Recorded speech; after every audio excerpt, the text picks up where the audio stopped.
Well, she's known for her flair, for fashion and total lack of filter. Kelly Osbourne is always herself, and that's why she has millions of followers right across the globe. But while the Osbournes may not have had the easiest ride into 2021, the British superstar isn't ready to back down. OK, folks, strap yourselves in because Kelly has been given her very own show. What could possibly go wrong? Partnering up with her best friend to reveal all about life in the spotlight, from sobriety to weight loss, fame and failure. Take it from us when we say nothing is off limits. We love that. We're excited to welcome Kelly Osbourne back to the morning show. Hi, Kelly. Great to see you again. Good morning. Hi. Hey. Looking amazing. Last time you joined us, I think you put a bra on your face. Now, Yes, I did. Yes. Because I tried to do that, make a mask out of a bra challenge thing, and it just didn't work. But you've lost even more weight since then, so maybe the bras now would work. Great. So today is an underwear-free chat zone. Safe to say? Yeah. Underwear-free chat zone. Oh no! So What are you underwear's saying? well, On your that face. could make it interesting. Yeah. Now, that was about 12 months ago. Yeah. Larry's first. It's okay. Just keep the shot just below the chin. We're fine, Kelly, with that. Now, that was about 12 months ago at the height of lockdown. You've since revealed at the end of lockdown in LA, you had a nervous breakdown. Talk us through this. Why do you think that happened? It was a very anxious, nervous time for everyone, right? So I was being joking when I used the term nervous breakdown, and the media turned it into something a lot bigger than that. That was not the case. I got too happy and thought that I was fixed and thought that I could drink like a normal person. So I had a drink, and for the first 2 days it worked. And I drank one drink or two drinks and it was fine. And then about 3 days into it, I was drinking bottles and couldn't stop myself, and was right back where I started when I finished drinking, and quickly snapped myself out of it because I did not work this hard to fix all these problems just to throw myself back into it. So, wow. So would you call it a relapse? Is that? Of course, yeah, full-blown relapse. A full-blown relapse. So what Yeah. is it that you're able to snap your fingers and get out of that? Because that's a really terrific thing you're able to do. I think the longer that you are in recovery, and the more that you want this, and the more that you realize how much life is really worth living, and my addiction and my makes where I'm most comfortable is alone and drunk, feeling sorry for myself. And that is not a life to live by any means. It's not a life that I want. So I didn't spend 3-4 years getting everything back on track and finally becoming a whole human that didn't have like issues of any kind, because I was in full recovery and all my dreams would come true. I sold 3 TV shows during the pandemic, and they're all in pre-production, and I don't want to blow that because I can't keep it together. It's not worth it.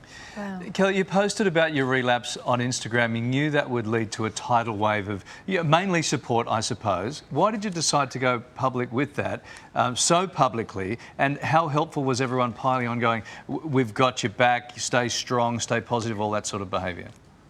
Okay, so it's weird. I was met with two sides when I came out publicly. Some people thought that I was doing it for attention, which I was like, no, you don't get it. I was doing it so that I can be held accountable, so that I need that in order to stay sober. That's part of how my recovery works. And I knew that if I didn't come clean, I could have kept going for so long until I got myself into a place that I couldn't get out. And that's why it was so important to me, because once everybody knew, I had to do something about it. That's great. This is the first topic that you cover on your new podcast. Now, this is with the life coach who first intervened when you were younger, right? So what's something maybe that we don't realise about that time in your life from back then? Okay, I almost swore. I was a nightmare.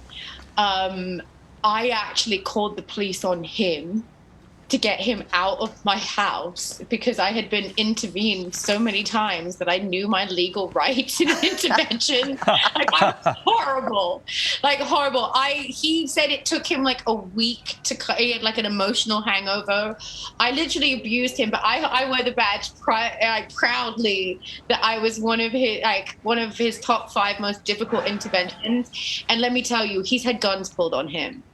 So wow. I was like, it just makes me feel proud of myself that I came full circle, and now him and I are friends, and I'm not a mess anymore. I almost fell back into it, but it's just not. It's not where I want to be. No one likes the drunk chick. No. Well, we're proud of you too for not pulling a gun on him as well. Now we got to go back. I don't have a gun. We got to go back even further, right? We actually found an appearance you made on Joan Rivers' talk show. You were just 6 years old. Oh, look at you taking centre stage. How adorable. The funniest thing about that video, if you continue watching it, all I do is yawn and scratch my crotch throughout the entire thing. And I watched it and I was like, oh my God. And then all those years later, she ended up my mentor, and one of the best things that ever happened to me, every single day that I got to spend with her is something that I cherish and hold so dear to my heart. She was the most incredible woman I've ever met in my life. She is missed, that is for sure. Your podcast, Kelly, it's also a vodcast, so people can tune in. So what else can we expect on the show? So, okay, the next episode after the first one, which was about drug addiction and relapse and addiction in general, the one after that is about weight loss and the surgery that Jeff and I both had, the gastric sleeve. And then we're going to slip into some more entertainment. And I don't have TikTok. I've not been on TikTok. So we're going to get a couple of our friends who are really big TikTok stars. I'm not going to say who, but maybe one of them is named Bryce. Maybe one is not. We're not sure yet. And he is going to teach me some TikTok dances. And I'm finally going to launch a TikTok page. And it'll be funny because I've been so defiant in not having one. Yeah. But now, like, secretly, I really want one. Yeah. Now, as we say goodbye, we wanted to show you Kourtney Kardashian's new look. Now, she's gone purple too, via a filter. Really? Are you on? This is really catching on, this thing you're doing. Oh, that's awesome. She looks rad. Hers is just a filter. I think yours is more long-term by the look of it. Kelly, we love catching... Yeah, I'm a commitment girl. Yeah, absolutely. If you're going to do something, you go the full 110%. So great to see you again, Kelly. Can I just say good morning, Melinda Varga? I miss you so much. I love you. Oh, thank you. She's an Aussie. Sorry. Yeah, but you know the nanny from the Osbournes who's still like my best friend. Yeah, so Melinda, I have to say hi. Oh, and thank you for allowing the viewers who sit at home and watch this show yawning and scratching their crotch to make them feel better about themselves. We appreciate it. Always good fun, Kelly. Thank you. Yes, it's behaviour we encourage. Thank you so much. You can stream the Kelly Osbourne and Jeff Beacher show, a podcast and a vodcast today.